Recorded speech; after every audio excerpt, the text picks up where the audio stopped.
வணக்கம். காளி அஷ்டகர்ம மாந்திரீக இலவச பயிற்சி.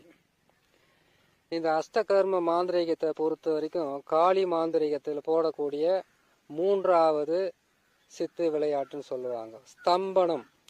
இந்த செயலாக்கப்பட்டது தன்னை கண்டதும் பிறரோ அல்லது பிற விலங்குகளோ துஷ்ட ஆத்மாக்களோ அப்படி இல்லைன்னு கேட்டீங்களனாக்கா, நீங்க விரும்பியவர்கள் எவராக இருந்தாலும் அவர்களை ஸ்தம்பனம் செய்து, ஸ்தம்பனம் என்ன புரியுதுங்களா, நிலை கொலைய வைக்கிறது. அதாவது கேட்டீங்களா, நீர் நிலம் காற்று ஆகாயம் நெருப்புன்னு சொல்லக்கூடாது. அவங்க இந்த நிமிஷம் வரைக்கும் இப்படி நிக்கணும்னு செய்த ஒரு கலை. அந்த கலையாகப்பட்டது ஸ்தம்பனம். நீரை கூட ஸ்தம்பிக்க வைக்கலாம். ஜலம், அதை கேட்டீங்கன்னாக்கா மலை ஜலத்தை கூட ஸ்தம்பனம் பண்றது. ஒருத்தருக்கு பாத்தீங்களா, மாந்திரிகத்துல எதையோ செய்வாங்க. பார்க்க முடியல, பேச முடியல, செய்ய முடியல. என்னால் வீட்டில் நல்லா தான் இருக்கேன், ஆனால் அங்கே போனதான் செய்ய முடியல. அவங்கள பற்றி பேசினாதான் எதுவும் செய்ய முடியல. அப்படியே நில குலைஞ்சு நிற்கிறேன்னு சொல்கிறாங்க இல்லையா. உங்களை தாக்க வர்ற மனிதர்களாக இருந்தாலும், உங்களை பல வகையில் உங்களை அழிக்கணும்னு நினைக்கிற மனிதர்களாக இருந்தாலும், அவர்கள் உங்களுடைய முகத்தையோ உங்களுடைய கண் பார்வையோ பார்த்த உடனே ஸ்தம்பித்து போய் தான் எடுத்த செயல்களை மறந்து நிற்கிறதுக்கு பேர் தான் ஸ்தம்பனம். இப்போ புரிஞ்சிருக்கும்னு நினைக்கிறேன். ஏன்னு கேட்டீங்கன்னாக்கா, இந்த ஸ்தம்பனத்தை செய்து முடிக்கணும்னு கேட்டீங்கன்னாக்கா, இதற்கு உண்டான நாள் அப்படின்னு பார்த்தீங்கன்னாக்கா, கண்டிப்பாக அஷ்டமி அன்னைக்கு செய்யுங்க. அஷ்டமி அன்னைக்கு உக்காந்து பொறுமையாக உக்காந்து நீங்கள் செய்யறதுக்கு ஆரம்பிக்க. ஸ்தம்பனம் என்பது சாதாரண ஒரு கலையே அல்ல. இந்த ஸ்தம்பனத்தை செய்யறதுக்கு அஷ்டமி நாள், அமாவாசை நாளும் இதுக்கு எந்த விதமான குறையும் இல்லாமல் உங்களுக்கு வசமாகும். ஒரு ஸ்தம்பனத்தை செய்யறதுக்கு அந்த நாள் என்ன பண்ணணும்னு கேட்டீங்கன்னாக்கா, முதல் நாள் நீங்கள் ஸ்தம்பனத்தை மாந்திரீகத்தை பிரயோகம் பண்ணுறீங்க, அதை கற்றுக்க போகிறீங்க, அதை செய்ய போகிறீங்கன்னாக்கா, அந்த நாளில் நீங்கள் செய்ய வேண்டிய முக்கியமான விஷயம் என்னன்னு கேட்டிங்கன்னாக்கா, காலையில் செய்கிறீங்களா, காலையில் தான் செய்யணும். அப்போ ஒரு மனதோட குளிச்சுட்டு ஒரு மனதோட உக்காந்து, ஸ்தம்பனன்றது ஒரு ஏதோ ஒன்று சொல்லிடுறோம் ஸ்தம்பனம் தானே அப்படின்னு நினைக்காதீங்க. அப்படி தவறி செய்தா உங்களுக்கு பல பிரச்சனைகளை ஸ்தம்பித்து போகும். அதை கேட்டீங்கன்னாக்கா, வருமானம் வருவது அப்படியே நிற்கும். தவறா பிரயோகப்படுத்த நினைக்கக்கூடாது.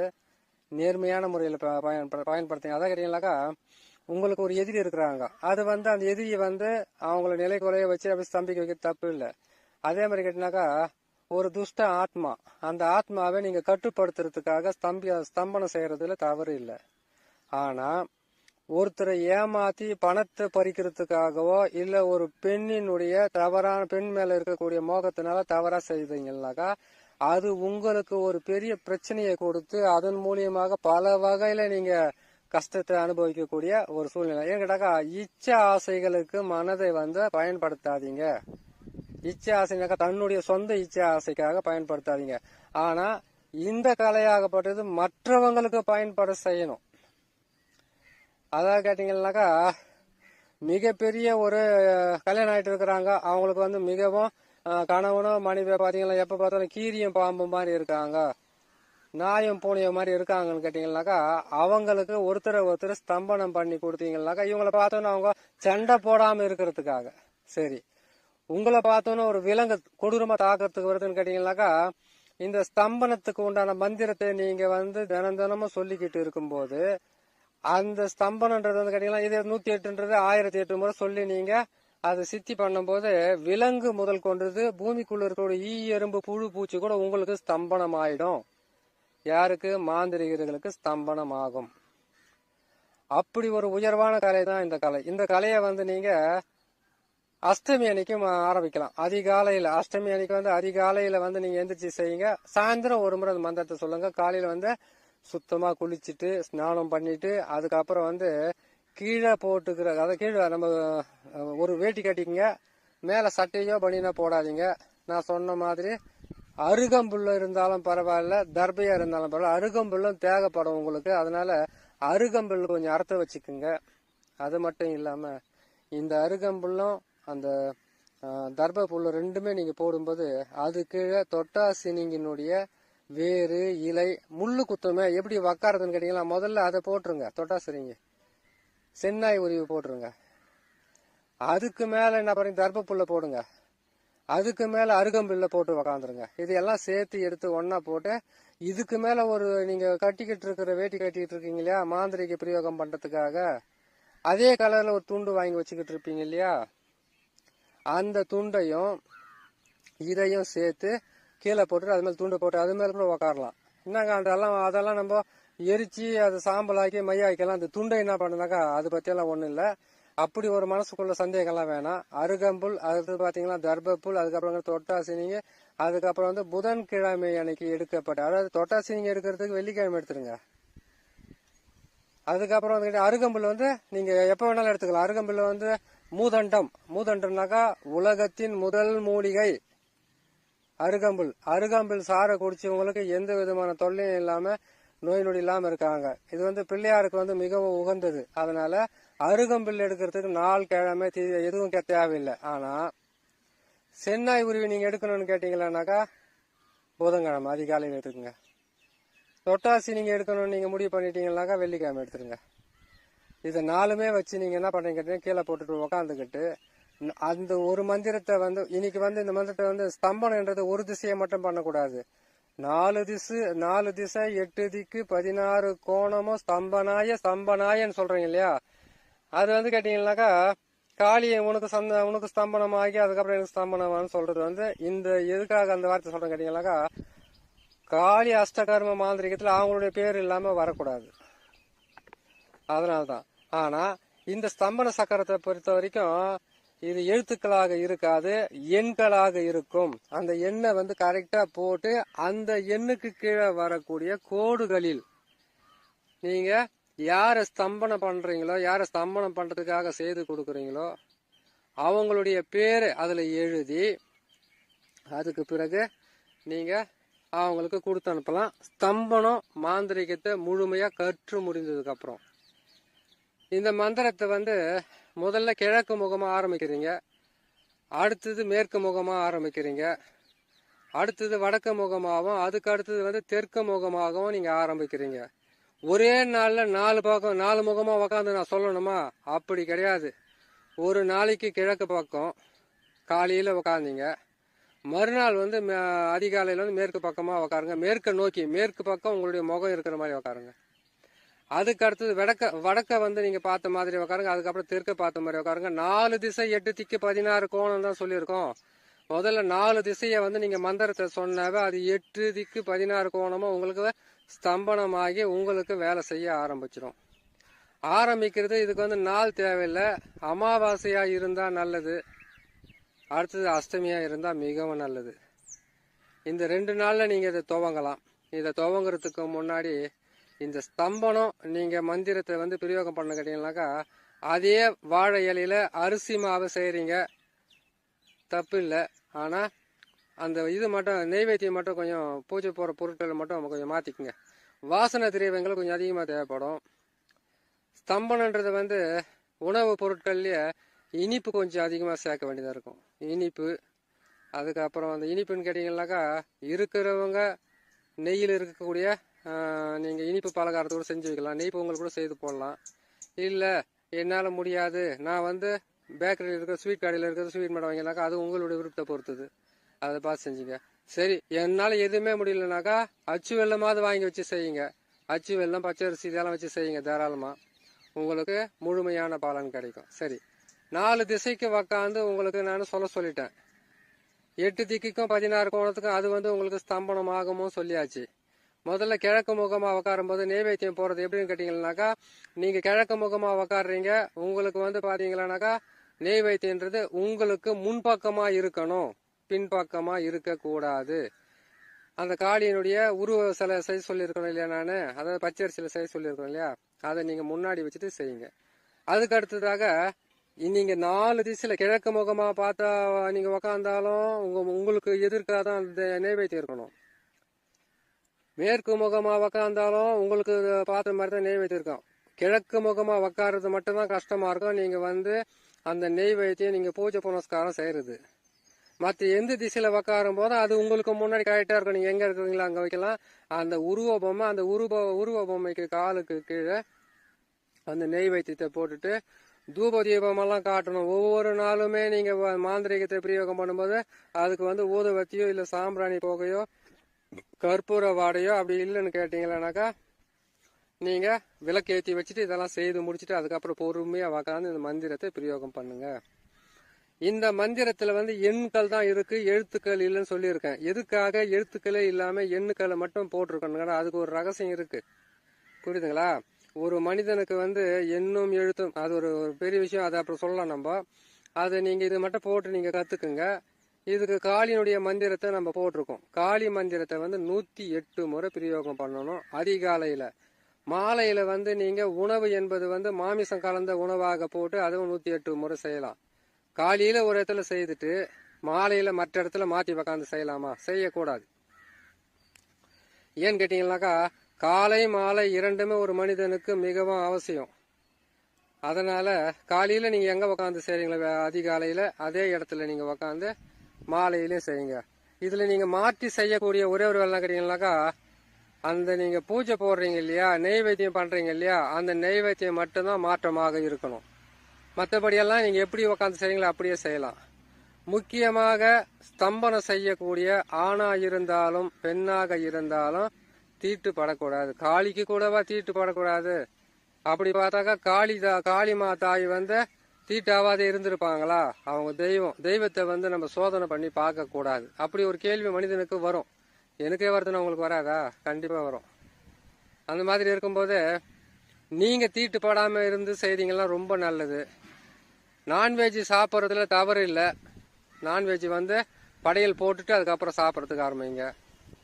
நேற்று சொன்ன மாதிரி படையல் போடும்போது மிகவும் எச்சரிக்கையாகவும் மிகவும் கவனமாகவும் நீங்க போடணும். எப்படி போடணும்னு கேட்டீங்கன்னாக்கா படையலை போட்டுட்டீங்கன்னாக்கா அந்த படையில முதல்ல ஒரு தண்ணியை தெளிச்சுட்டு ஒரு பிடி அன்னமோ ஒரு பிடி மாமிசம் கலந்த உணவையோ எடுத்து அந்த உருவ பொம்மை செஞ்சீங்க இல்லையா, அந்த உருவ பொம்மைக்கு பக்கத்துல வச்சுட்டு அதற்கு பிறகு அந்த இலைய கொஞ்சம் தூரமா இழுத்து அதுக்கப்புறம் உக்காந்து சாப்பிடுங்க.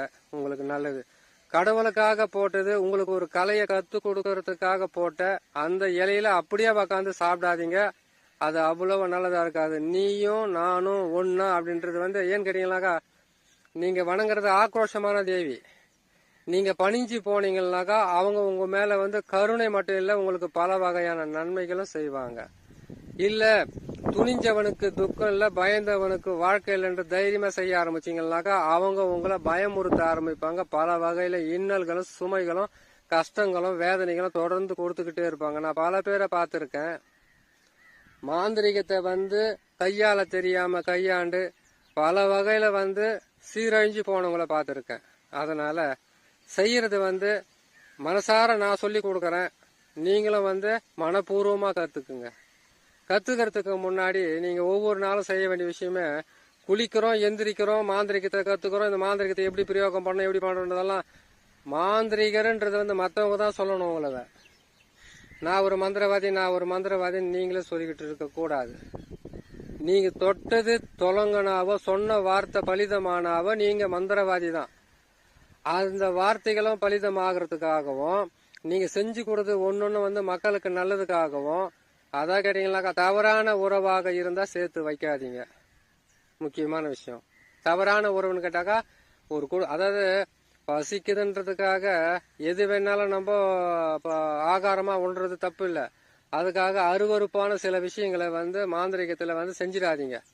முக்கியமா மாரணத்தை தொடாதீங்க. மாரணத்தை தொடுறதுனால மாரணத்துக்கு உண்டான சக்கரமோ மந்திரமோ எளிமையான முறையில உங்களுக்கு நான் போட்டுடுறேன். நீங்களும் அதை பாத்துருங்க. ஆனா மாரணம் செய்வது நம்மளுக்கு அவ்வளவு சிறந்ததாக இருக்காது. மாரணம் செய்தவங்க நிறைய பேரு இருக்கிற இடம் தெரியாம வாழ்ந்த வாழ்க்கையும் இல்லாம மறைஞ்சு போயிருக்கிறது நான் பார்த்திருக்கேன். அதனால சக்திக்கு ஆகாத சில விஷயங்களை செய்யாத. சிவனுக்குள் சக்தி அடக்கம், சக்திக்குள் சிவன் அடக்கம். அந்த சக்திக்குள்ள இந்த உலகத்தில் இருக்கக்கூடிய எல்லா தேவதைகளும் அடக்கம். துஷ்ட ஆத்மாக்கள் முதல் கொண்டிருந்து ஆக்ரோஷ தெய்வங்கள் முதல் கொண்டிருந்து அமைதியான தெய்வமோ சாந்த சுரூபமான தெய்வமோ மொத்தமே சக்திக்குள்ளதான் அடங்கும். அந்த சிவனே அந்த அம்மாக்குள்ள அடக்கம்னு கேட்டீங்கன்னாக்கா எல்லா மாந்திரிகமும் அவங்களுக்கு தான் அடங்கும். பெண் தெய்வம் என்பது நீங்க பூஜித்தீங்கன்னாக்கா அது தெய்வம் மட்டும் இல்ல, குலதெய்வமா இருந்து காப்பாத்தும். ஏன்னு கேட்டீங்கன்னாக்கா, பெண்களை வணங்குறதும் பெண் தெய்வத்தை வணங்குவதும் கரெக்டான முறையில செய்தா உங்களுக்கு கை மேல் பலன் வந்து அதிகமா கிடைக்கும். இந்த அம்மாவை வந்து நீங்க வணங்குறீங்க, காளிமா தாயினுடைய அஷ்ட கர்மத்தையும் நீங்க பிரயோகம் பண்றதுக்காக நான் ஒவ்வொன்றும் போடுறேன். அதை நீங்க பாக்குறீங்க, செய்யறீங்க.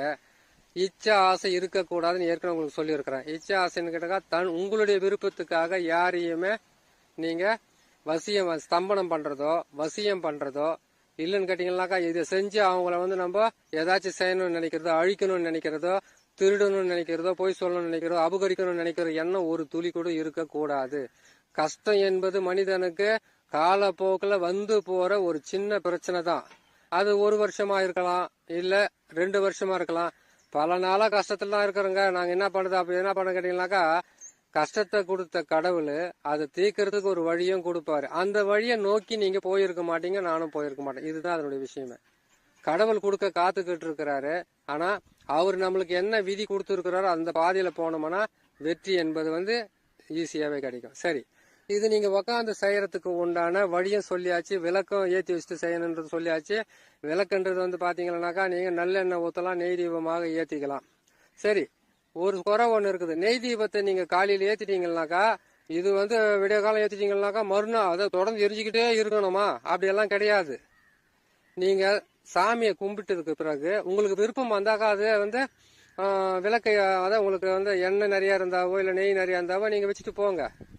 அப்படி இல்லைன்னு கேட்டீங்களானாக்கா, உங்க கையால வந்து இந்த செண்டு மல்லி இருக்குது, பூ என்ன இருக்கு இல்லையா, அப்போ எந்திரிச்சு மந்திரமெல்லாம் சொல்லிட்டு வெளியில போகும்போது உணவெல்லாம் சாப்பிட்டுட்டு போகும்போது உங்களுக்கு இருக்கட்ட பரவாயில்ல அணைக்கலான்னு கேட்டீங்கன்னா அந்த பூவை எடுத்து அணைச்சி வச்சுட்டு கை எடுத்து கும்பிட்டு நீங்க போகலாம். ஏன்னு கேட்டீங்கன்னாக்கா, மாந்திரிகம் கத்துக்கிறது ஒரு காலத்துல வந்து என்ன சொன்னாங்க கேட்டீங்கன்னாக்கா, நீ ஏத்தன விளக்கு அணையவே கூடாது, நீ கடைசி வரைக்கும் அதை பார்த்துக்கினே வாழ்க்கை போயிடும். எந்த வேலை செய்ய முடியும்? வேலையும் செய்யணும். இப்ப இருக்கிற இந்த உலக காலகட்டத்துல வேலையும் செய்யணும், தொழிலும் செய்யணும், குடும்பத்தையும் காப்பாற்றணும். அந்த குடும்பத்தை காப்பாற்றணும், மற்றவங்களை காப்பாற்றுறதுக்காக இந்த மாந்திரிக கலையும் கத்துக்கணும்.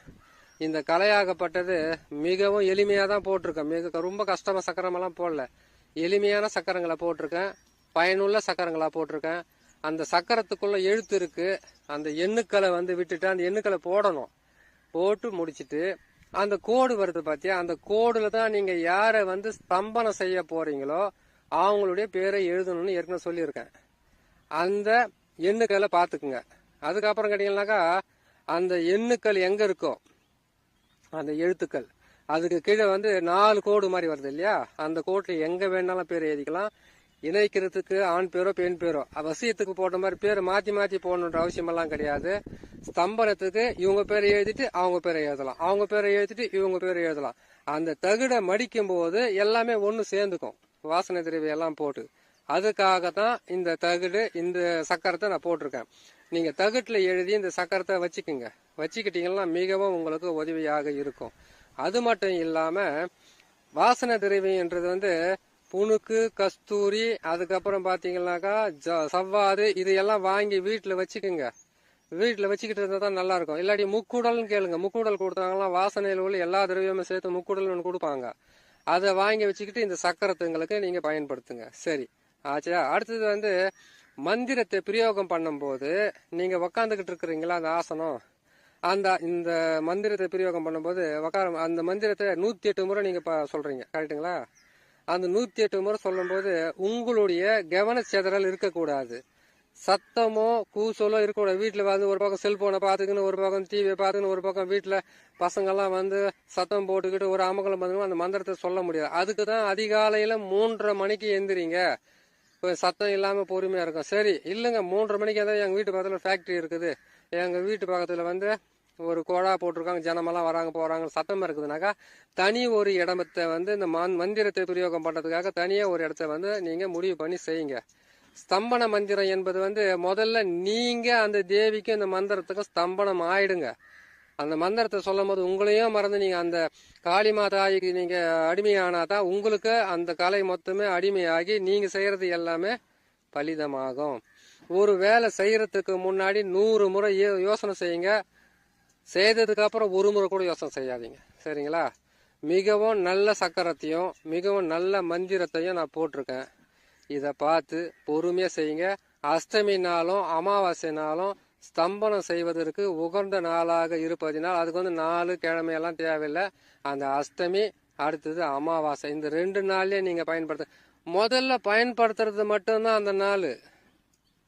இந்த சக்கரத்தையும் அந்த மந்திரத்தங்களை முதல்ல பயன்படுத்துறது தான் அந்த நாள். அதற்கு பிறகு 4 கிழமையெல்லாம் தேவையில்லை. அதிகாலையும் மாலையில மட்டுமே நீங்கள் செய்துக்கிட்டு வரலாம். ஒருவேளை நீங்கள் நான் சொல்றதெல்லாம் வெள்ளிக்கிழமை செய்யணும்னாக்கா வாரத்துக்கு ஒரு முறை வெள்ளிக்கிழமை வருது, அஷ்டமினா மாசத்துக்கு ஒரு முறை வருது, அந்த மாசத்துல ஒரு நாள் தான் நம்ம மந்திரத்தை பிரயோகம் பண்ணலாம். நீங்கள் தப்பா கணக்கு போடுறாதீங்க. ஆரம்பிக்கிறது மட்டும் அமாவாசை அன்னைக்கும் அஷ்டமி அன்னைக்கும். மற்ற நாளில் தினமும் செய்து 108 முறை ஒரு நாளைக்கு காலையில் சொல்லிட்டீங்களா, மாலையில் 1008 சொல்லி சித்தி ஆன உடனே நீங்கள் அமைதியாக ஆகலாம். அதுக்கப்புறம் நீங்கள் பிரயோகம் பண்ணுறதுக்கு ஆரம்பிக்கலாம். ஒன்றும் தப்பே கிடையாது. சரி, இதெல்லாம் செய்து முடிச்சுட்டு இதெல்லாம் பாருங்கள். அடுத்த ஒரு நல்ல பதிவில் உங்களை நான் சந்திக்கிறேன். நன்றி, வணக்கம்.